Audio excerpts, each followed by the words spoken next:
What is going on, everybody? It's Captain Blueshell coming to you guys today to take our first look into the Night Fae Covenant of Ardenwald, the guardians of nature themselves, our third covenant in our list. And today we will be reviewing this beautiful yet interesting world with our first look to see the sights, the sounds, and just overall opinions of the Shadowlands campaign itself. In it, stick around, it's Captain Blueshell. Well, if it isn't Captain Blueshell. From the very first steps into Ardenwald, with the very first time a character spoke, I knew for a fact this was going to be a long one. For me, okay? Don't get me wrong, Ardenwald is one of the most beautiful forests I have seen, with a lot of pleasing colors to the eyes, interesting landscapes, and beautiful views. The story in itself makes sense, even though it seems to be very cookie cutter. In regards to quests and cinematics by far, there's nothing that really jumps out at me, as being different or groundbreaking in this storyline.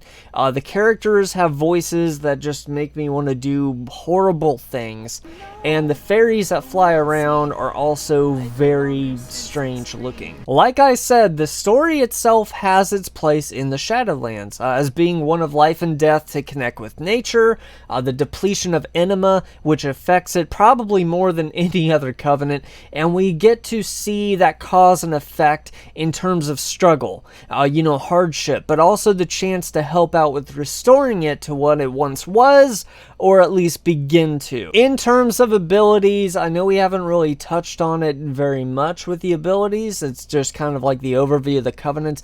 The Vulpin ability, I think that's actually quite interesting. It's very, very unique. I think it can be useful in certain, a certain time and place.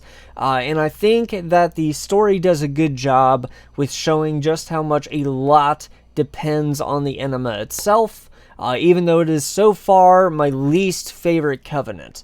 The awesome sights and beautiful landscape try to make up for the annoying characters and pretty straightforward storyline, but that's just me. A lot of people love this storyline in the Shadowlands campaign, but it's just not me. That's the thing. The weird thing is that we have to wait so long for an actual cinematic to happen, and even when it does, the story just doesn't blow me away, or anything super exciting. Yes, I understand that escorting a seed is a very important job in the story. I just think it could have done a better job with telling the main story of what it needed to without so many annoying characters and voices going with it. So guys, that was our quick look at the Night Fae Covenant from Ardenwald. Like I said, absolutely beautiful, amazing forest, probably the most beautiful landscape I have seen so far.